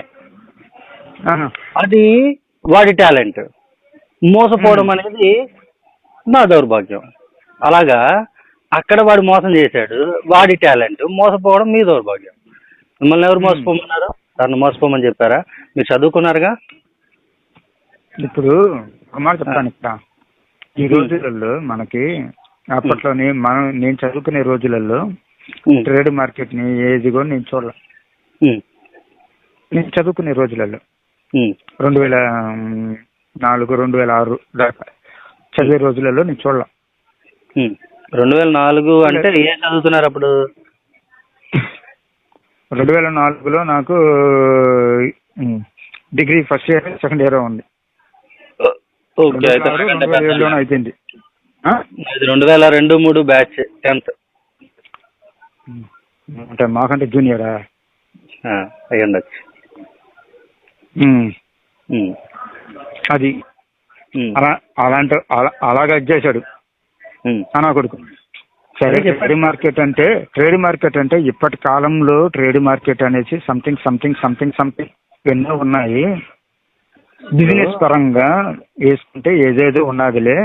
మోసగాళ్ళే మోసాన్ని ముందు ఇలాంటి నా కొడుకులు ఎందరో ఉన్నారు దేశంలో. ఉన్నారు. ఎగ్జాంపుల్ చెప్పాలంటే అలాంటి వాళ్ళే కదా పాస్టర్లు అయ్యేది.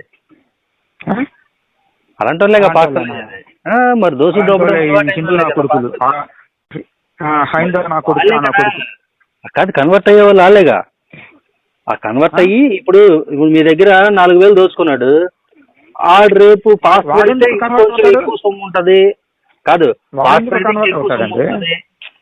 ప్రైసింగ్ ఎక్కువ సొమ్ము ఉంటుంది. ఇప్పుడు మనం దోసుకోవాల్సిన అవసరం లేకుండా జనాలే గొర్రెలా తీసుకొచ్చి ఇస్తారు. దశం భాగాలు దెబ్బ తినొచ్చు, కానుకలు దెబ్బ తినొచ్చు, బిల్డింగులు కట్టుకోవచ్చు, బొలెరోలు కొనుక్కోవచ్చు, పిల్లల్ని పంపించుకోవచ్చు. రియల్ ఫ్యాక్ట్ మేము చెప్తుంటే మీరు అది వినకుండా మళ్ళీ పాస్టర్ల గురించి మాట్లాడారే, ఏమని పిలుస్తారు? ఇప్పుడు అని మాట్లాడుతున్నాను. మాట్లాడేదాన్ని గురించి మాట్లాడకుండా అద్దె అనేది మొన్న కూడా నేను అట్లా కాదు. ఎప్పుడైనా కూడా పద్ధతి అనేది ఇంపార్టెంట్ మాటల్లో. ఒక మాట ఇప్పుడు వస్తుంది బీపీ, నిజంగా బీపీ ఇప్పుడు వస్తుంది. కడిగే గుడ్డని నేను అదే అయింది ఇందాక కూడా. కడిగే గుడ్డని గడగబోయా ముందంటే కడిగే గుడ్డను కాదయ్యా, నేను ఈ గుడ్డను కాదు ఆ గుడ్డను కాదు, నేను 4 గుడ్డలు నాకు సరిపోవు, 10వ గుడ్డ నాకు కావాలా నువ్వు అనేసి ఆ గుడ్డకి వెళ్తున్నావు. నేను ముందే చెబుతున్నా, నువ్వు బీపీ వచ్చిపోతే నవ్వులు నీకు నవ్వులు ఎట్టుందంటే అలాగెలాగున్నాయి. మీ పూజారులు జంగట్లా అమ్మ నువ్వు జంగట్లా, నీకు బీపీ జంగట్లా. ముందే చెబుతున్నా, నీకు బీపీ వచ్చిపోతే నా పూజ కాదు. నాకు బీపీ కాదు. మీ పూజారులు జంగట్లా, మీ పూజారులు అమ్మల్ని జంగతున్నారు. ఇక్కడ అమ్మల్ని దెంగి సంకలాడుతున్నారు పూజారులు. దైవ భక్తులు వాళ్ళు, సేవకులు. ఆంజనేయ స్వామి భక్తుడు అంట, ఏమి చేయలేడంట. మన ఒంగోలు అన్నమాట అమ్మాయిని దింగాడు, వాడికి మంటలు ఎగిసింది, అమ్మాయిని దింగాడు పూజారి. ఏమంటారు వాడిని? కాదు, బైబిల్ వాక్యాలన్నీ ఇప్పుడు ఎందుకు నా దగ్గర చెబుతారు? బైబిల్ వాక్యం కాదు ఇది, రియల్ గా పూజారి హైందవ పూజారి ఈ బైబిల్ వాక్యం ఆంజనేయ స్వామి విగ్రహంతో చిన్నది పెట్టుకొని చేశాడు ఒక చెడు వచనం. మంచిదా? మీ బైబిల్ ఎందుకు చెప్తారంటున్నా. బైబిల్ మీ గ్రంథాలను అనుసరించి నడవరు కదా వాళ్ళు. మీ పెద్దలు అనుసరించి నడవకుండా ఎందుకు అమ్మాయిని దింగాడు? అనుసరించలేదు ఎందుకు? వాళ్ళ బుద్ధని ఎలా అడగాలో చూసుకో, తర్వాత మా బుద్ధని చూద్దు అనేది. నేను మీ ఎవరి గుద్ద దగ్గరికి రాను, ఏసు గుద్ద దగ్గరికి మాత్రమే వస్తా. కరెక్ట్ వచ్చే పాయింట్ లో చెప్పి నాకు వస్తుంది. నువ్వు ఏ గుద్ద దగ్గరికి రానన్నావు. ఇప్పుడు ఫస్ట్ ఆఫ్ ఆల్ నువ్వు వెళ్ళాల్సిన గుద్దలు అవి ఎన్నెన్నో ఉన్నాయి. నువ్వు కడగాల్సిన, నువ్వు సరి చేసుకోవాల్సిన, నువ్వు మురికి కాలువలో చేపలు కూడా ఉంటాయి. మురికి కాలువలో చేపలు తినం మనం. ఒక్క మాట ఇప్పుడు నువ్వు నేను అనుకో, సంసారం చేసుకోవాలి కాబట్టి సొన్నత చేసుకోవాలి, ప్రాబ్లం లేకుండా ఉండాలని ఏసుకి ఎందుకు కోసారు చెప్పు? ఏసుకి ఎందుకు కోసారు? ఏసుకి ఎందుకు కోసారు? మళ్ళీ మత్తయి సువార్తలో మన గుడ్డని మనం చూసుకున్నామయ్యా. ఇక్కడ నా దగ్గర 4,000 దింగాడని మాట్లాడితే దాని గురించి మాట్లాడాలి. మళ్ళీ ఇంకోటి జంకొచ్చావు. అందుకనేసి నేను పూజారి గురించి జంకొచ్చా. మళ్ళీ ఇంకోటి జంకొచ్చావు. నేను ఇంకోటి జంక రావాలన్నా? నేను ఇంకోటి కూడా ఉంది నాకు. ఇంకా చాలా ఉన్నాయి. నేను 4 రోజుల్లో సత్తికి పాటించి పెట్టుకున్నాడా నేను? కాదు, క్రైస్తవంలో పోయినా కానీ కూడా అమ్మ నా కొడుకులు ఉన్నారు. ఎక్కడ? తిరుపతి దగ్గర, తిరుపతికి రైల్వే స్టేషన్ లో, తిరుపతి రైల్వే స్టేషన్ రా భక్తులు, నేను భక్తులంటూ గుండు చేసుకుంటారు.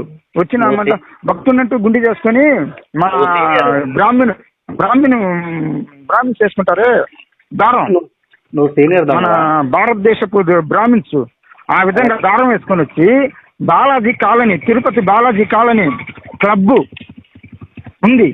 నువ్వు ఎక్కడో చెప్తా. నువ్వు సీనియర్ దొంగవా? సీనియర్ దొంగవా? నువ్వు మాట్లాడితే దెంగతాను అది ఇది అంటున్నావు. నువ్వు ఇప్పుడు వరకు ఎన్ని బ్యాంకులు దెంగేవేంటి? ఎంతమంది లేకనే బిచ్చం ఎత్తుకుంటాను నేను. అంత లేకనే లాచారిగా ఉండేది. అంత ఇదిగా ఉంటే నేను అంత ఇది ఎక్కువదును. మాట్లాడుతుండేసరికి నాకు అన్ని వస్తున్నాయి. అన్ని జ్ఞాపకాలు వచ్చేసరికి అన్ని వస్తున్నాయి. బైబిల్ పూర్తిగా నేర్చుకొని పాస్టర్ అయిపో. వాళ్ళైతే గొర్రె మంద తెచ్చిస్తారు. నీకు ఇంట్రెస్ట్ ఉందా? నీకు ఇంట్రెస్ట్ ఉంటే నేర్చుకో బైబిల్ గురించి. బైబిల్ క్లాసులకు రా, వాళ్ళు నేర్పిస్తారు. ఇంట్రెస్ట్ లేదు నా గురించి కాదు. ఎవడాడు బైబిల్ క్లాసులు చెప్పేవాడు? BOUI బైబిల్ ఓపెన్ యూనివర్సిటీ వాడేనా? బైబిల్ ఓపెన్ యూనివర్సిటీ వాడు అదేనా చెప్పేది? బైబిల్ క్లాసెస్ ఎవరు చెప్తాడు? ఎన్నో ఉన్నాయి సార్. బైబిల్ క్లాసులు చెప్పేది ఎవరు? ఎన్నో ఉన్నాయి. బైబిల్ క్లాసులు రమ్మంటున్నావు, బైబిల్ క్లాసులు చెప్పేది ఎవరు? ఇక్కడ మన గుంటూరు ఉన్నారు. ఎవరు గుంటూరులో? గోరంట్ల హోసానా మినిస్ట్రీస్ అని. Okay okay. అతని పేరేంటి? అబ్రహాం గారు. అబ్రహాం. విజయవాడలో సంతోష్ కుమార్ అని ఉంటాడు తెలుసా? BOUI తెలుసా? నా దెబ్బకు పారిపోయాడు 2017లో. తెలుసా నీకు ఆ విషయం? దెబ్బకి పారిపోయాడు. ఆయన దెబ్బకి మీరు పారిపోయారు. అతను తీసుకుంటారా, మాట్లాడించు, నీ ముందే తెలిసింది అతను ఇదేంటో. ఆయన దెబ్బకి మీరే పారిపోయారు. మాటల్లో కాదు కదా. మీరు నన్ను బైబిల్ క్లాసే అడిగారు. బైబిల్ క్లాసే చెప్పా. వెళ్ళండి, నేర్పిస్తారు, నేర్చుకోండి. వాళ్ళు ఆల్రెడీ నేర్పించేది. నాకు రాదా? నాకు చదువుకోవడం నాకు లేకపోతే నేను ఏమన్నా నిశానిగా అన్నా? అందరికి చదువులు ఇద్దండి, నాకు కూడా వచ్చు ఇద్దండి. కానీ ఉందండి 10వ తరగతి చదివేస్తాను కదా అని. బైబిల్ నీకు ఓపెన్ గా చదివితే అసలు ఆ మతంలో కూడా ఉండవు. బైబిల్ మీద నీకు అంత తర్వాత కూడా నీకు నువ్వుగా చదివితే బైబిల్ చదివేశాం. ఇప్పుడు దాంట్లో తప్పులు ఒప్పులు అన్ని చదివేశాం. విశ్వాసం అనేది బైబిల్ వాక్యాలే కదా మొన్న. మరి ఎందుకు అలా ఎంచుకున్నావు? దాంట్లో నేనున్న సిచ్యువేషన్ కి పెట్టరానిది సమయానికి పెట్టారు. అది నేను ఉండే టైంలోకి ఇప్పుడు పెట్టరానిది పెట్టారు. మీకు పెళ్ళయ్యే సమయంలో నేను పెట్టాననుకో పెట్టదు. కాదు పెట్టరాందంటే అవి బైబిల్ వాక్యాలు. వాక్యం మీకు దేవుడు. నేను వేరే చోట వాక్యం కూడా ఎక్కడ తీసుకొచ్చి పెట్టా. బైబిల్ వాక్యం తీసుకొచ్చి పెట్టా. వాక్యం మీకు దేవుడు, అవునా కదా? బైబిల్ వాక్యం పెట్టా మీకు. అందులో పెట్టరాని సమయంలో పెట్టరానిది ఏం పెట్టాను? ఎందుకు కోపం వచ్చింది? ఎందుకు మంటలు వేసింది? ఎందుకు బాధ అనిపించింది? 24వ తేదీ నేను ఉండే దాంట్లో నేను ఉంటా. ఏంటది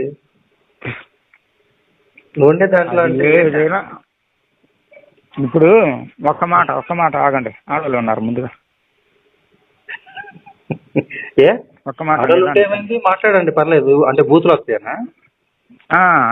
ఏం పర్లేదు, బైబిల్ వాక్యాలే చదవగలేంది బూతులు. ఈ మామూలు బూతులు మాట్లాడితే వచ్చిందంటగా. బైబిల్లో మీ దేవుడే మాట్లాడతాడు. నీవు చేసిన వచ్చేసాయి నీ లంగా ఎత్తి పువ్వు చూపిస్తాను అంటాడు బైబిల్ దేవుడు. నహూము 3:5. నహూము 3వ అధ్యాయము 5వ వాక్యం చదవండి. అన్ని బూతులే. స్వయంగా మీ బైబిల్ దేవుడే మాట్లాడతాడు. మీరు మాట్లాడితే ఏమైంది? ఏం కాదే, పర్లేదులే. ఆడవాళ్ళ ముందు బైబిల్ చదవగలిగింది, బూతులు మాట్లాడితే వచ్చిందండి. ఒకసారి నహూము 3:5 చదవండి నా కోసం, బైబిల్ తీసి. నా దగ్గర అంత ఇదిగా లేను ఇప్పుడు, నేను బయటకు వచ్చేసి ఉన్నాను ఇప్పుడు, అందుకని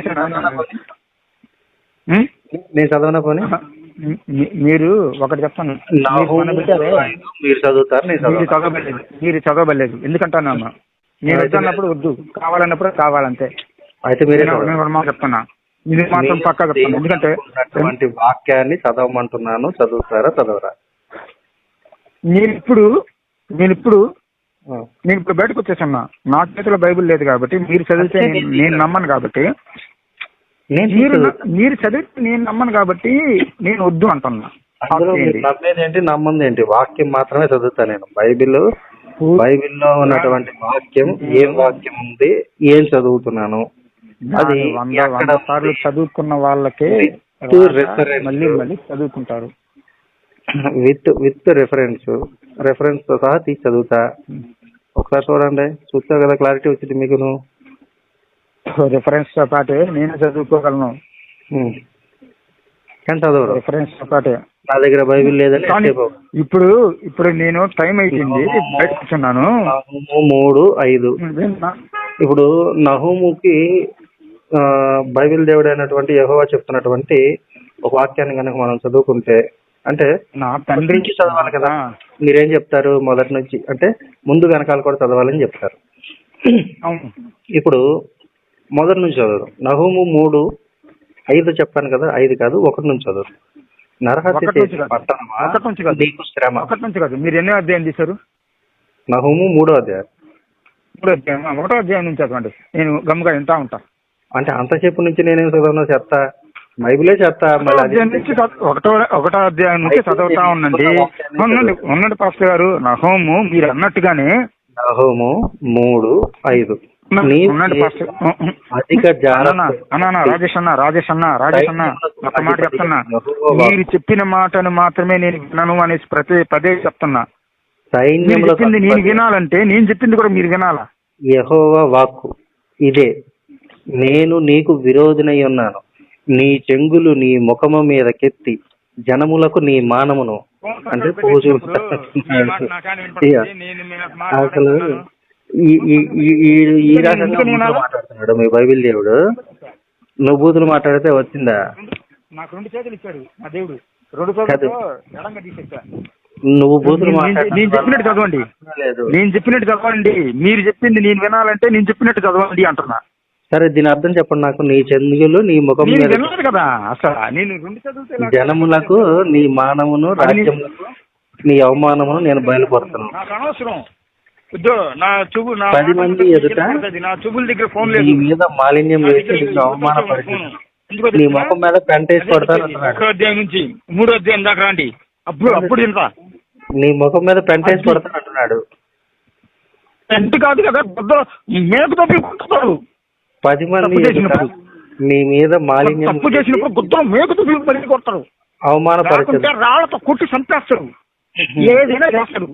తప్పు చేస్తే తప్పే, ఉప్పు చేస్తే ఒప్పే.